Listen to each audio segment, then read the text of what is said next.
right now on 5 on Your Side at 10. A South City fire raising alarms for more than fire crews. I want the city to help us make the block better. I think that's pretty simple. The vacant house fire sparking frustration in neighbors. Parenthood dreams becoming nightmares. There was a lot of things that went wrong. More allegations against a St. Louis fertility clinic. The I-Team speaks with families now struggling financially and emotionally. But first tonight, the weather impact alert continues into Friday for one more searing day. We're tracking when thunderstorms bring relief from this heat. You're getting a live look at Busch Stadium, where it was another hot one today for Cardinals fans. And that heat is keeping us in a weather impact alert for one more day. Good evening. I'm Mike Busch. And I'm Kelly Jackson. We are in a heat advisory until 6 o'clock tomorrow night. Chief Meteorologist Scott Connell is here, so we just can hold on just a little while longer, Scott. Just a little bit longer. Mother Nature's been hot and bothered all week long. Temperatures feeling like above 100. Tomorrow will be the 5th day in a row. Quiet, though, no rain in the area tonight, although we could use some. And tomorrow, many of us will see it, but not until later in the day, which means we heat up again. And that heat index around the St. Louis area topping at around 102, 103 degrees. So the National Weather Service has extended that heat advisory for the metro area to be in effect until 6 o'clock tomorrow night. So that combination of high heat and humidity means it's hot again Friday.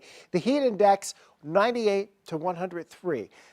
You know, that's the 5th day in a row where it's been above 100. Heat has that cumulative effect on our body. It really starts taking its toll after the 3rd and 4th day. Tomorrow will be the 5th day. Make sure you're staying hydrated. Try not to overexert yourself. Stay in air conditioning as much as you can and out of the sun. Don't forget about the kids and the pets. There is relief on the way. It's in the form of this cold front. Look at the showers and storms along that front right now. We saw a couple of isolated storms pop up around the St. Louis area this afternoon. Tomorrow there should be a little more coverage. Up until they arrive, we climb back into the 90s, the heat index around or a little above 100. And then once the storms roll into the St. Louis area, temperatures will drop off and we will be done with this searing heat and stifling humidity for several days to come. More on that and the rest of your Labor Day forecast in a few minutes, Kelly. All right, Scott. Tonight, the chairwoman of the St. Louis County Council announced they will be looking into claims about County Executive Sam Page's secondary work. Dr. Page is an anesthesiologist and has come under fire for double dipping before. 5 on Your Side's Laura Barczewski is in the newsroom to explain. Laura? Mike and Kelly, 2 years ago, voters made it clear they didn't want the county executive doing any other job except being the county executive. Now there are questions about his work at SLU Hospital. This week, St. Louis County officials have been dealing with a variety of employee and employment issues. Ward 3 County Councilman Dennis Hancock was almost removed from his seat by a quo warranto motion after claims of nepotism. He hired his stepdaughter as an assistant and says he wasn't aware this was in violation of the Missouri Constitution. If I was removed from the council, then I wouldn't have been able to vote on the bill to allow the county council to hire their own attorneys, or put that on the ballot for the voters to decide. Then, County Executive Sam Page was seen working at St. Louis University Hospital, leading to questions from county council members. On Tuesday afternoon, the county executive's office released a statement that said I was being a distraction and I should resign. Well, that's not going to happen.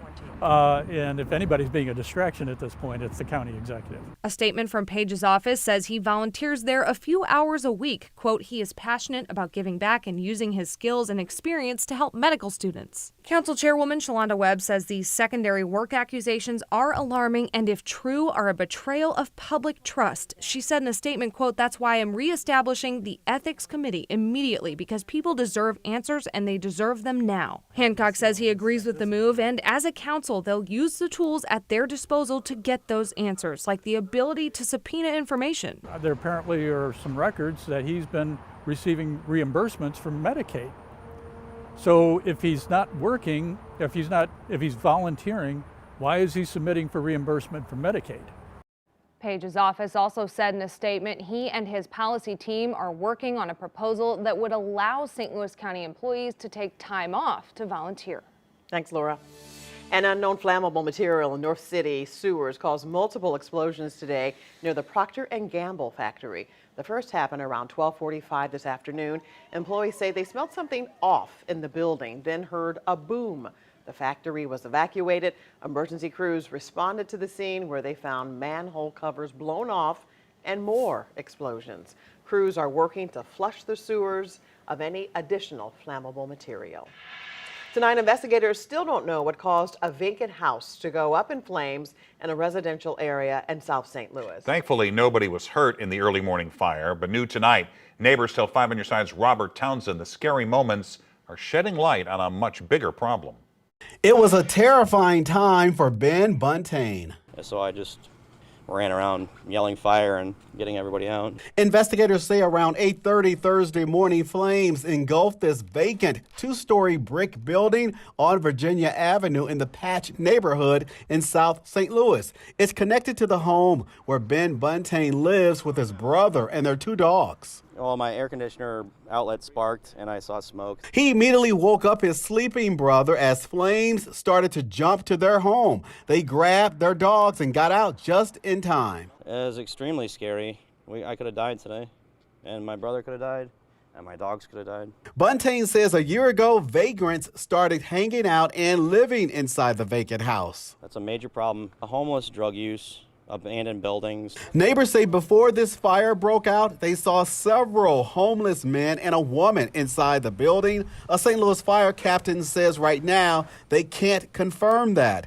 Neighbors also say in June, vagrants set the same vacant house on fire. It's very scary that knowing that this could happen and it's this close. First Ward Alderwoman Ann Schweitzer says she was horrified to hear about the latest fire. Schweitzer says she recently asked the city to board up the vacant house. They did, but neighbors say someone broke inside again. The city is now sending code violation notices to the owner.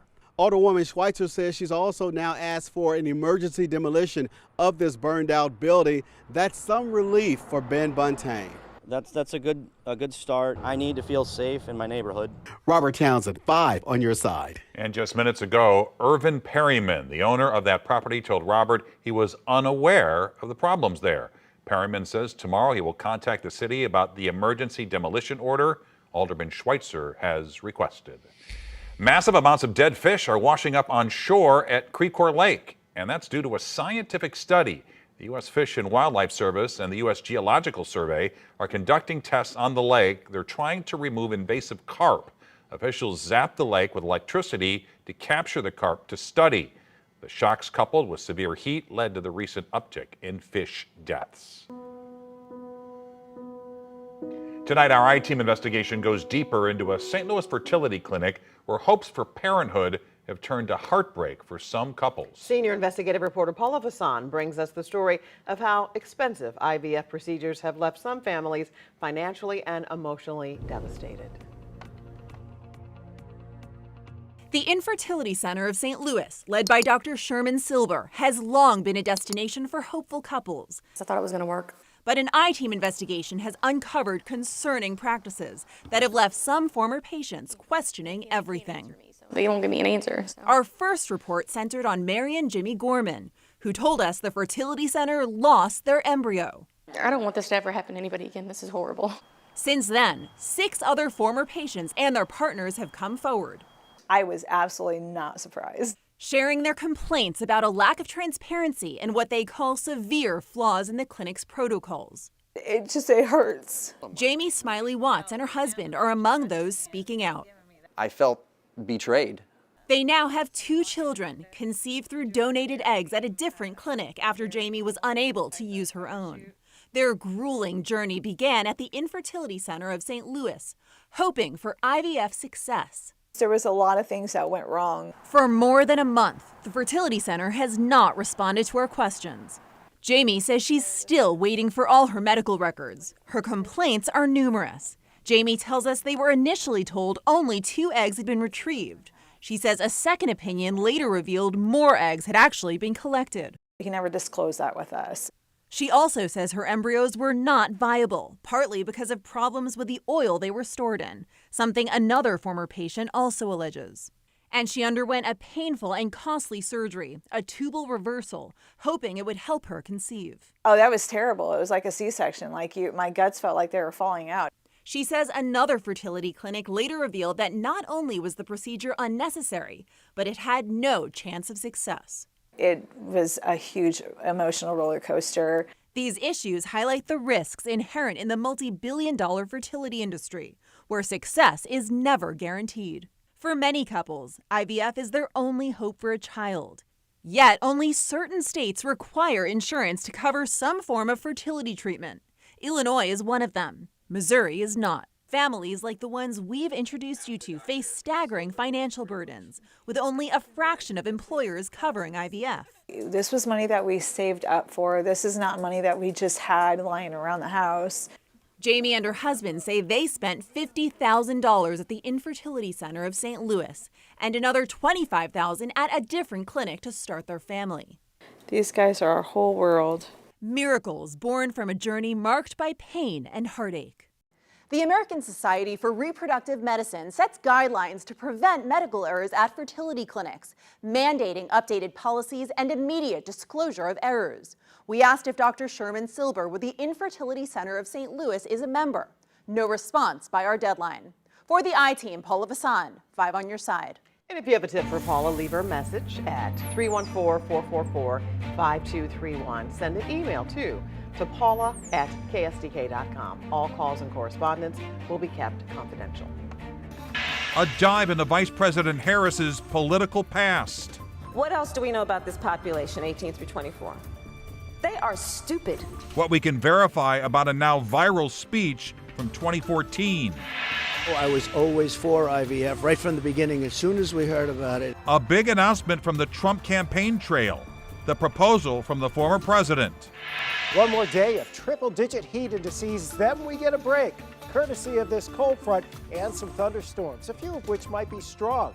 How that could impact your Friday night football at your nearby high school, and when that really pleasant air finally arrives.